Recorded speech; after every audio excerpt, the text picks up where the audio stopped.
सिए राम गुहु लखन समेता। हमारे ठाकुर जी गंगा पार हुए,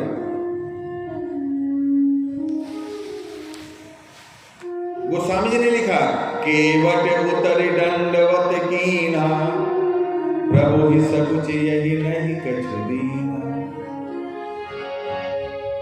हमारे ठाकुर जी संकुचित हो गए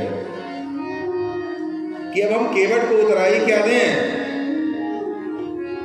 प्रभु ही सकुच यही नहीं कछु दीना। लेकिन बंधुओं, बगल में श्री किशोरी जी खड़ी थी, पिय जिय की सिय जान निहारी, और मणि मुदिरी मन मुदित उतारी। आज आपको एक चीज बता दूं,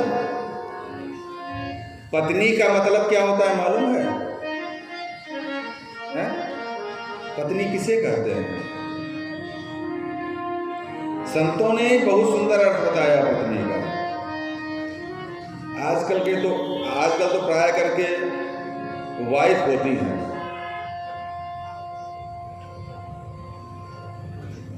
पत्नी बनना साधारण नहीं है। पत्नी का अभिप्राय हुआ जो अपने पति को पतन के मार्ग से हटा करके, निकाल करके और उत्थान की ओर जो अग्रसित करे, प्रेरित करे, उसी को पत्नी कहते हैं। लेकिन आजकल तो बस सीधे उल्टा है। लेकिन माताओं, ये श्री किशोरी जी हैं। राम जी ने कुछ कहा नहीं, लेकिन उनके मन की बात ये जान गई कि हमारे प्रभु को दुख हो रहा है, संकुचित हो रहे हैं। क्यों? क्योंकि आज उनके पास कुछ देने वाला वस्तु है ही नहीं। लेकिन श्री किशोरी जी ने तत्काल अपने उंगली से सोने के अंगूठी को निकाला और तत्काल दे दिया, भगवान ये ले, आप केवल को उतराई दे।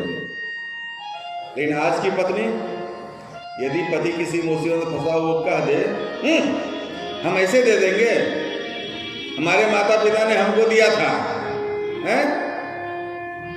ये उनकी निशानी है, ये हम आपको नहीं दे सकते, तत्काल कह देंगे। लेकिन नहीं,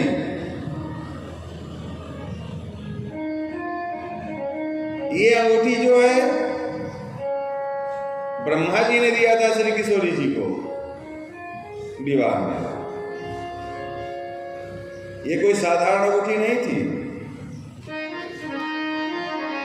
श्री किशोरी जी ने ठाकुर जी को दिया और ठाकुर जी ने कहा, कहे वो कृपाल लेहु उतराई, केवट चरण गहे अकुलाए।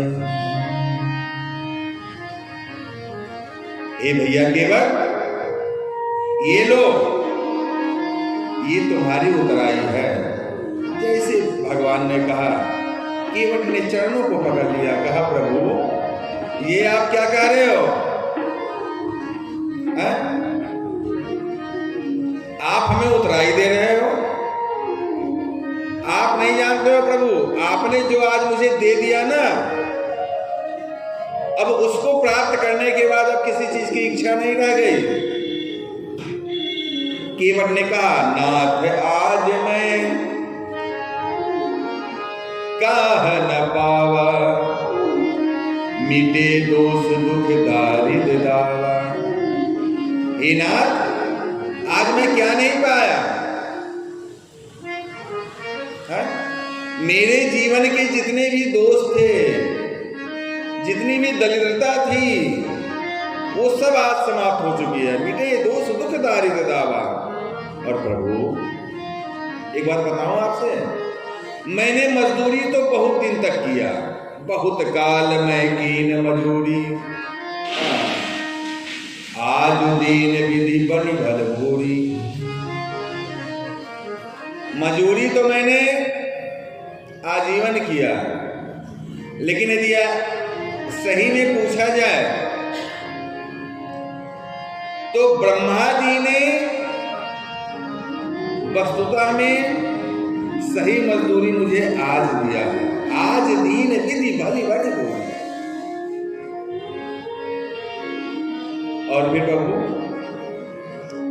आपने कहा ना कि उतराई ले लो। अच्छा एक बात बताओ प्रभु, क्या कभी जात बिरादरी भाई से कोई ये परिश्रमिक लेता है? लक्ष्मण जी ने कहा केवट ये तू क्या कह रहा है? जात बिरादरी? अरे हमारे भैया क्षत्रिय हैं, केवट नहीं है। कहे प्रभु जरा मेरी भी बात सुन लो। नाई से न नाई, नाई से न नाई लेत, धोबी ना धुआई देत, देके उतराई नाथ जाति ना बिगाड़िए। अरे नाई से कभी क्या कोई नाई जो है बाल बनवाई लेता है? नहीं। धोबी से क्या कभी कोई धोबी जो है कपड़ा धुलवाई लेता है? नहीं। नाई से न नाई लेते, धोबी ना धुलाई देते, देके उतराई नाथ जाति ना बिगाड़िए। और ठीक है प्रभु, यदि आप उतराई देना चाहते हो ना तो आज आए मेरे घाट, पार मैं उतार दी हूं, और जब मैं आऊं तेरे घाट तो पार मुझे उतार दी।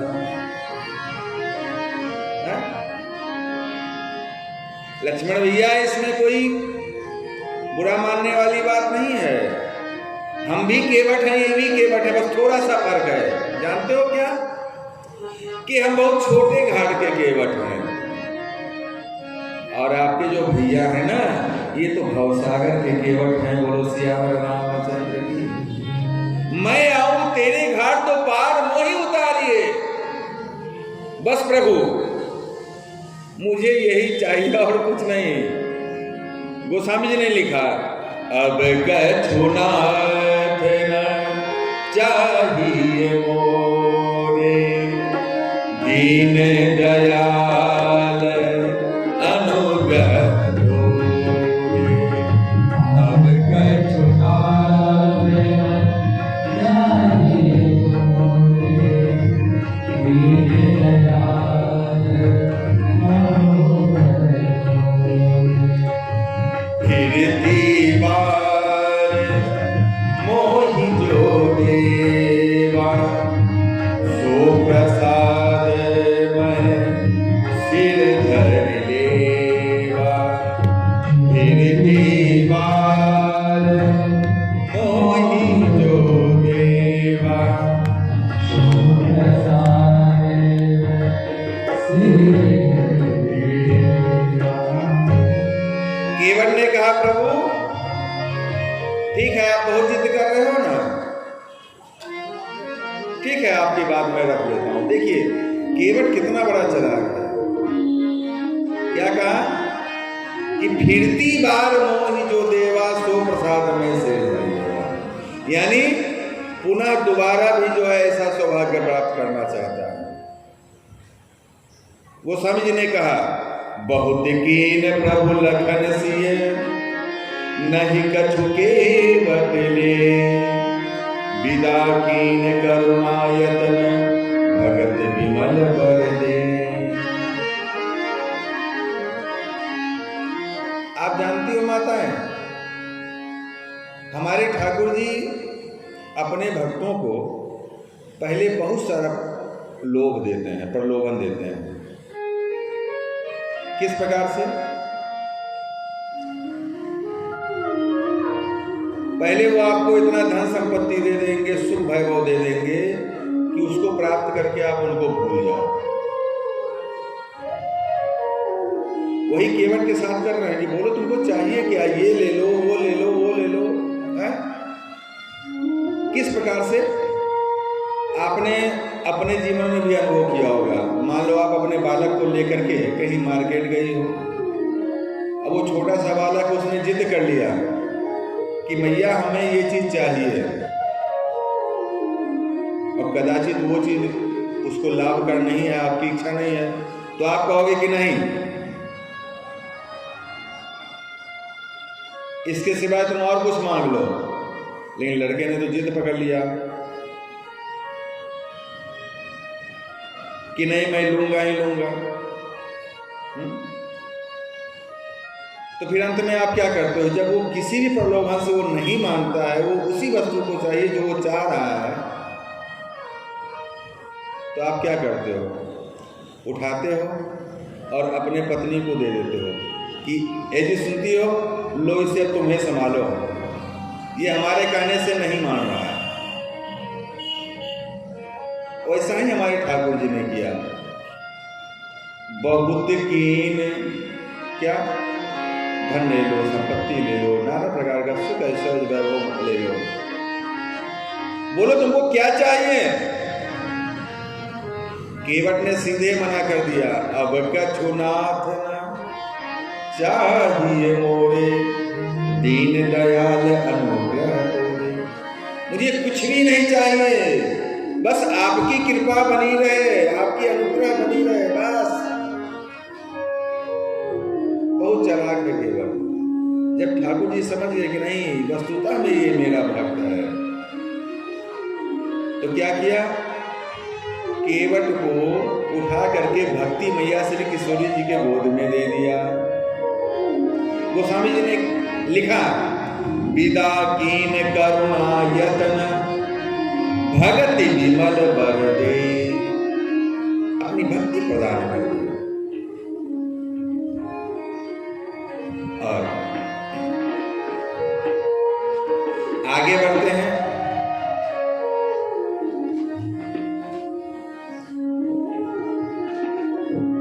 सखा निषाद राज यहाँ पे श्री गंगा जी का जो है पूजन करती हैं, श्री किशोरी जी, और उनसे वरदान मांगती हैं। पूजन करके आगे बढ़ती हैं। निषाद राज को ठाकुर जी ने कहा, हे मित्र, अब आप अपने घर को जाओ। निषाद राज ने कहा, प्रभु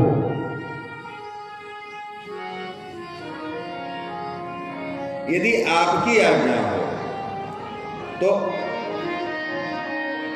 कुछ दिन आपके साथ रह करके, क्योंकि आपको जंगल का रास्ता मालूम नहीं है, हम आपको मार्ग अवलोकन करवा दें, आपको जहां भी जाना है वहां पे आपको वहां पहुंचा के वापस आ जाएंगे।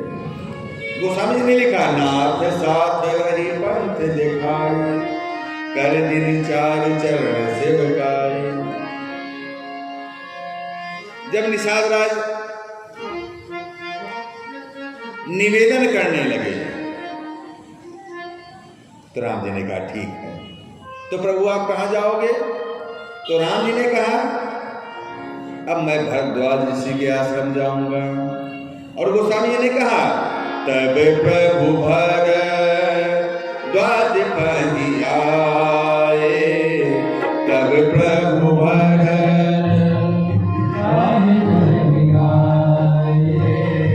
करत दंडवत मुनि दुर्लाए।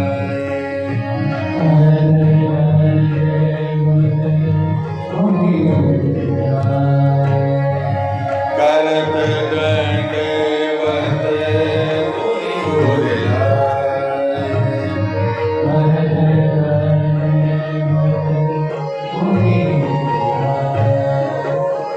कुशल प्रश्न करी आसन दीने, कुशल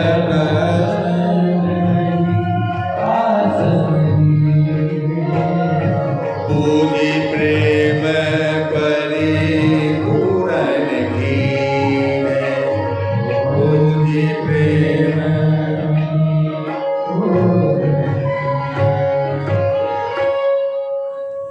हमारे ठाकुर जी मुख्य रूप से 3 संतों से मिले और तीनों से 3 चीज पूछा। यहां पे भरद्वाज जी से पूछ रहे हैं, नाथ कहो हम के ही मग जाई। हे ऋषिराज, आप मुझे बतावें कि हम किस मार्ग पे जाएं। पहले संत से मार्ग पूछा, भरद्वाज ऋषि से मार्ग पूछा, और वाल्मीकि जी से पूछा कि हम रहें कहां, हमारे लिए उचित स्थान कहां। उसके बाद अगस्त्य ऋषि से पूछा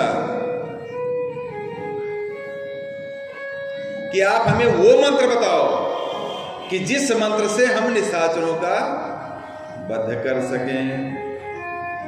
3 महापुरुषों से 3 बातें हमारे ठाकुर जी ने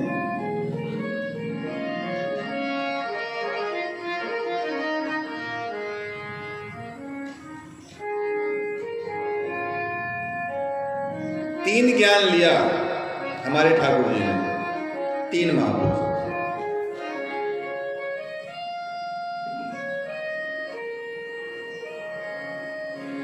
जैसे राम जी ने कहा कि हे ऋषिराज, हे नाथ, नाथ कहो हम के ही मग जाएं,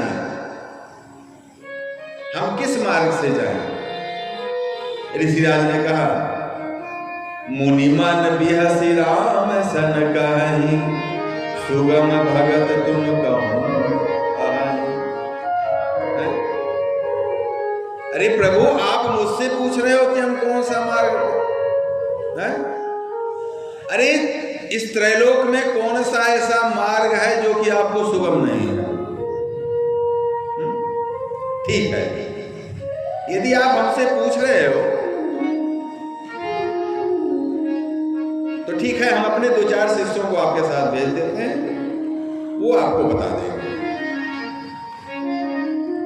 और गोस्वामी जी ने लिखा, मुनि बट चारि संग तब दीने, जिन बहु जन्म सुफल कृत कीने।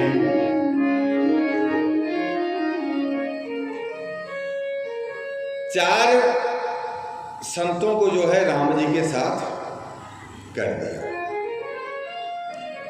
अब यहां पे थोड़ा सा सोचने वाली बात है। रास्ता दिखलाने के लिए ही निषाद जो है राम जी के साथ आया है,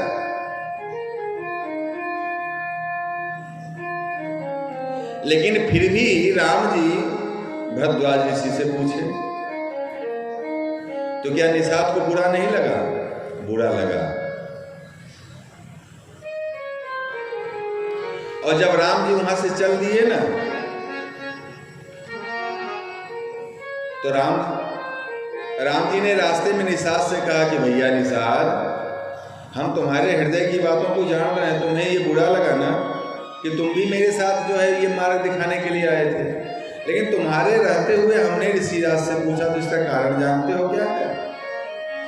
तुम जिस मार्ग के पथ प्रदर्शक हो ना, उस मार्ग पे मुझे नहीं जाना है। तो ये निषाद किस मार्ग का पथ प्रदर्शक था? तो निषाद जो है वो प्रेम मार्ग का पथ प्रदर्शक है। लेकिन राम जी ने इस मार्ग को तो जो है मिथिला में ही छोड़ के चले आए थे, और राम जी को अब किस पथ पर जाना है? परमार्थ मार्ग के पथ पर जाना है। और परमार्थ मार्ग का पथ प्रदर्शक ये निषाद नहीं हो सकते हैं, तो ये तो भरद्वाज ऋषि ही हो सकते हैं। क्यों? क्योंकि भरद्वाज ऋषि का जब गोस्वामी जी ने परिचय दिया तो उन्होंने क्या कहा? परमार्थ पथ परम सुजान। ये भरद्वाज ऋषि जो है ना, ये परमार्थ मार्ग के बहुत ही उत्तम पथ प्रदर्शक है। अभी ठाकुर जी को परमार्थ करने जाना है वन में, इसलिए इनसे इन्होंने मार्ग पूछा। और भरद्वाज ऋषि ने क्या किया? 4 ब्राह्मणों को साथ में कर दिया, 4 संतों को साथ में कर दिया। और गोस्वामी जी यहां पे एक बहुत सुंदर बात लिखते हैं, जो कि हमारे समाज में एक प्रश्न भी है।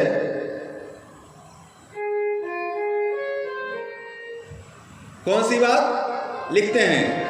तेहि अवसर एक तापस आवा, तेहि अवसर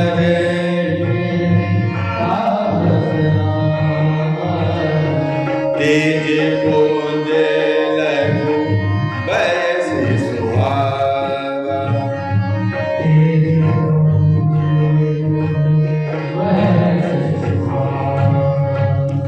मनहु प्रेम पर मारथ दो, मनहु प्रेम पर मिलन धरे तन कह सब को,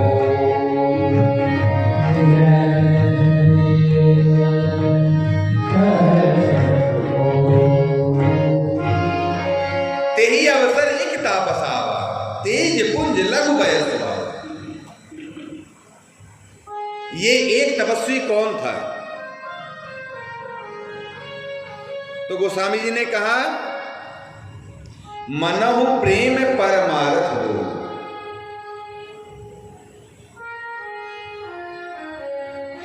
निषाद राज का प्रेम और भरद्वाज ऋषि का परमार्थ, मानो ये दोनों एक साथ हो करके ठाकुर जी के सन्मुख खड़े हो गए। मनहु प्रेम परमारथ दो, मिलन आव मिलन धरे तन कह सबको। निषाद राज का प्रेम और भरद्वाज ऋषि का परमार्थ, ये दोनों एक रूप हो करके ठाकुर जी का दर्शन करने चले आए। एक संत ने कहा, नहीं नहीं, ये तेहि अवसर एक तापस आवा कौन है? बोले श्री हनुमान जी महाराज की। ये श्री हनुमान जी महाराज है, जो कि ठाकुर जी का दर्शन करने के लिए आते हैं। एक संत ने कहा, नहीं नहीं, हमारे विचार से मनहु प्रेम परमारथ लो। ये तेहि अवसर एक तापस आवा कौन है? हमारे श्री गोस्वामी श्री तुलसीदास जी मानस की रचना कर रहे हैं और अचानक रुक जाते हैं। हनुमान जी महाराज ने कहा, क्या बात है तुलसी, क्यों रुक गए, क्या सोच रहे हो? तो भगवान, कदाचित यदि उस समय भरद्वाज ऋषि के आश्रम में मैं होता तो आज मुझे भी ठाकुर जी की सेवा का अवसर प्राप्त हो जाता, लेकिन इतने भाग्य मेरे कहाँ। हनुमान जी ने कहा, तुलसी तुम कभी हो ना है? अरे तुम अपनी लेखनी से अपने मन से ठाकुर जी के चरणों में पहुंच जाओ, उनके सामने पहुंच जाओ, तुम्हारी सेवा मान ली जाएगी। इसलिए तो गोस्वामी जी ने लिखा, कभी अलखित गति भेष विरागी, कभी अलखित गति भेष विरागी, मन क्रम वचन राम अनुरागी। कभी अलखित गति भेष विरागी, मन क्रम वचन राम अनुरागी। इस प्रकार से अब हमारे ठाकुर जी